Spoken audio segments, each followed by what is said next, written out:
خب بریم که به یاد بدم چجوری برای کیفت دسته بزنی. بچه‌ها از دومین مهره در انتهای کیف بشمر و توی دومین مهره نختو رد کن و توی هر دوتا نخت 16 عدد مهره بذار و مثل من دوباره بیا از اون سمت کیف توی دومین مهره نخو از سمت چپ و سمت راست از داخل مهره رد کن.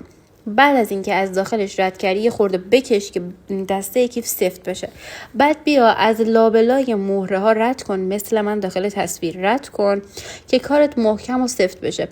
من دوباره نخو از یه دونه از مهره ها که رد کرده بودم رد میکنم که یه حلقه تشکیل بشه و اون ور نخو از داخل حلقه رد میکنم که کارم سفت بشه. بعد دوباره از لابلاش رد کنین و گره بزنید که کارتون محکم بشه. این کار رو برای اون سمت هم انجام بدین. بریم که برای کیفمون پاپیون بزنیم.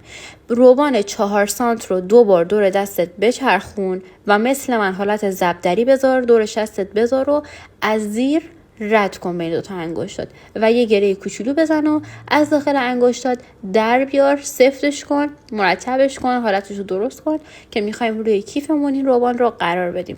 بچه ها برای چسبوندن پاپیون روی کیف من از چسب حرارتی استفاده میکنم. یه قیچی بیارین و دو طرف انتهایی پاپیونتون رو کات کنین، بعد بچسبونین روی کیف و یه فندک بیارین و باهاش اضافه ها و نخکش های زیر روبان رو بگیرید که کارمون به این خوشگلی میشه.